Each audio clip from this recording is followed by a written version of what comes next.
नमस्कार दोस्तों, मैं हूं गरिमा आपके साथ और आप देख रहे हैं भारती नेटवर्क।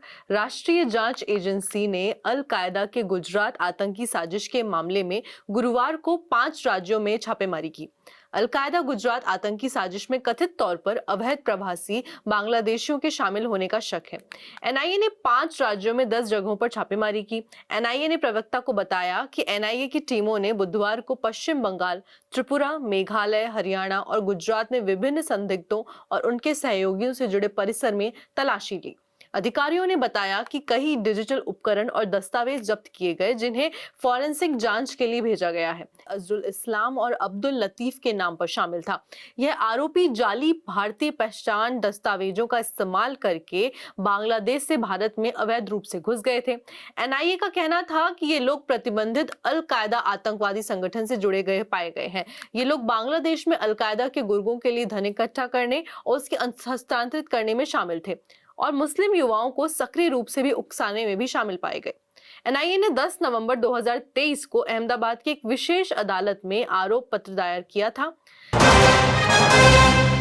अमेरिकी विदेश मंत्री मार्को रूबियो ने दिल्ली विस्फोट की जांच को लेकर भारत की एजेंसियों की तारीफ की है।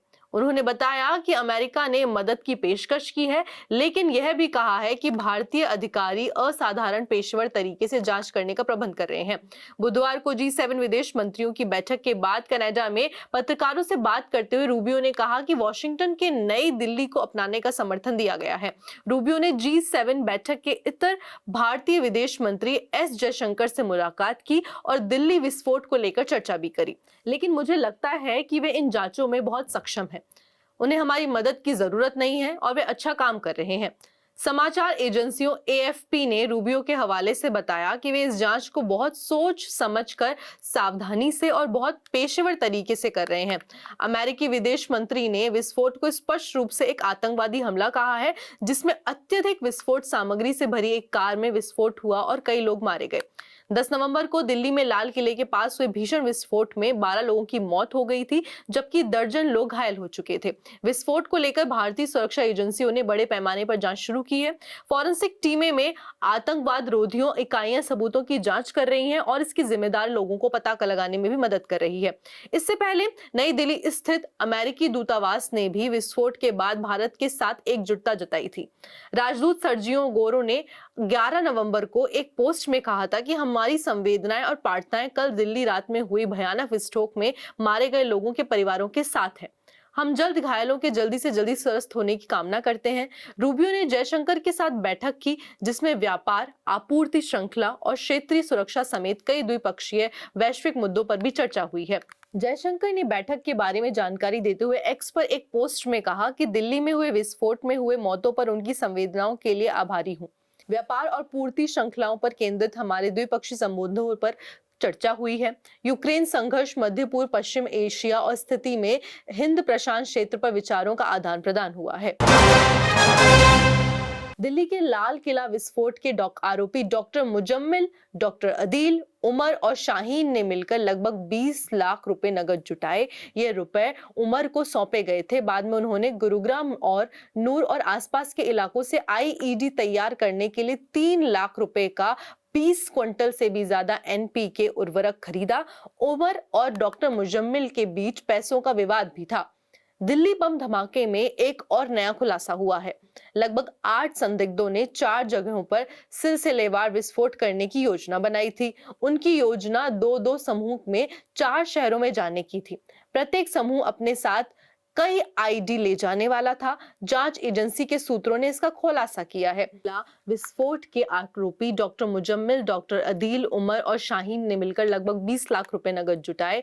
यह रुपए उमर को बाद में सौंपे गए थे। उमर ने सिग्नल ऐप पर 2 से 4 सदस्यों वाला एक ग्रुप बनाया था।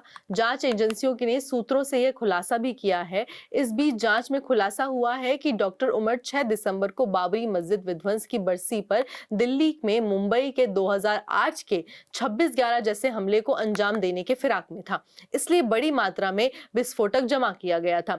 जांचकर्ताओं को फरीदाबाद के सफेद पोश आतंकी मॉड्यूल के तहत पकड़े गए 8 संदिग्धों ने पूछताछ की और उसमें इस साजिश का पता चला है। एजेंसियों के मुताबिक Lal Qila, India gate, constitution club और गौरी शंकर मंदिर उनके निशाने पर थे। देश भर में रेलवे स्टेशनों, शॉपिंग मॉल भी निशाने पर बनाने की तैयारी की गई थी। इस बीच शक के घेरे में आए अल फलाह विश्वविद्यालय ने कहा कि गिरफ्तार दोनों डॉक्टरों से उसका सिर्फ पेशेवर संबंध है। हम इस दुर्भाग्यपूर्ण घटना से व्यथित हैं। हम जिम्मेदार संस्थान हैं, राष्ट्र की एकजुटता के लिए खड़े हुए हैं। फरीदाबाद से गिरफ्तार सफेदपोश आतंकी मॉड्यूल में जुड़े डॉक्टर मुजम्मिल ने कई साल इस जनवरी में इस बार लाल किले इलाके में रेकी की थी। उसके मोबाइल फोन के डंप डाटा से खुलासा हुआ है। जांच एजेंसियां मान रही हैं कि रेकी 26 जनवरी को भी इस ऐतिहासिक स्मारक को निशाना बनाने की साजिश पर था, पर तब साजिश नाकाम हो गई। मुजम्मिल और उमर के तुर्की कनेक्शन भी खुलासे किए जा रहे हैं। पुलिस के वरिष्ठ अधिकारियों ने बताया कि मुजम्मिल के फोन से यह डेटा पता चला है कि जनवरी के पहले सप्ताह में लाल किला क्षेत्र और आसपास उसके बाद भी मौजूदगी थी। मुजम्मिल उमर के साथ सुरक्षा व्यवस्था और भीड़ का पैटर्न समझने के लिए कई बार वहां गया था। टावर लोकेशन डेटा व नजदीकी क्षेत्रों की सीसीटीवी फुटेज से इसकी पुष्टि हुई है। एजेंसियों को यह भी पता चला है कि उमर व मुजम्मिल तुर्की गए थे। उनके पासपोर्ट में टर्की का आवर्जन टिकट भी मिला है। जांच की एजेंसियां सक्रिय हैं, जांच की जा रही है। दोनों वहां विदेशी हैंडलर से मिले थे। मुजम्मिल ने संचार व डिजिटल फुटप्रिंट का विश्लेषण किया जा रहा है ताकि मॉड्यूल के लिए धन व विस्फोटकों का स्रोत पता चल सके। वहीं टर्की सरकार ने आतंकी गतिविधियों में शामिल होने से इनकार किया। उन्होंने कहा है कि ऐसी खबरें सच्चाई से दूर हैं। चुनाव आयोग इलेक्शन कमीशन ने बुधवार को कहा कि बिहार में 122 विधानसभा सीटों के किसी भी मतदान केंद्र पर दोबारा चुनाव कराने की सिफारिश नहीं की गई है। जहां 11 नवंबर को दूसरे चरण में मतदान हुआ था, चुनाव आयोग ने कहा कि वह बिहार के हालिया इतिहास में यह पहली बार हुआ है कि किसी मतदान केंद्र का पुनर्मतदान का आदेश नहीं दिया गया। जांच के बाद भी किसी भी मतदान केंद्र पर कोई विसंगति, गड़बड़ी नहीं पाई गई और पुनः मतदान की सिफारिश नहीं की गई। पहले चरण में यह पुनः मतदान नहीं हुआ था। बिहार प्रथम फेज के परिणाम स्वरूप उत्सवी माहौल के बीच रिकॉर्ड और शांतिपूर्ण मतदान हुआ।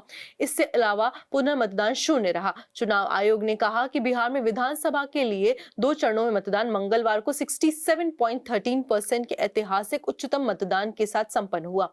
यह 1951 के बाद राज्य में दर्ज किया गया कि अब तक का यह सबसे अधिक मतदान है।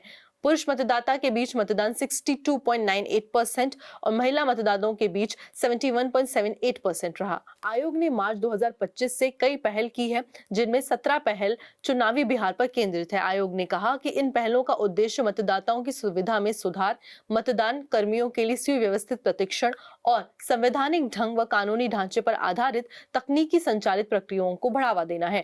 चुनाव आयोग ने कहा कि बिहार मतदाता सूची को अद्यतन और साफ सुथरा बनाए रखने के लिए विशेष गहन बनाया जा रहा है, बिना किसी अपील के चलाया गया है। चुनाव आयोग ने बताया कि इस प्रक्रिया के आधार पर 2 चरणों में मतदान हुए थे और अब कल बिहार के वोटों की गिनती के बाद नतीजे सामने आ जाएंगे। तो दोस्तों, आज के लिए बस इतना ही। अगर आपको यह जानकारी उपयोगी लगी तो हमारे चैनल भारती नेटवर्क को लाइक करें, शेयर करें और सब्सक्राइब करना ना भूलें। ऐसी जानकारियों के लिए जुड़े रहिए हमारे साथ और मिलते हैं अगली वीडियो में। तब तक के लिए नमस्कार।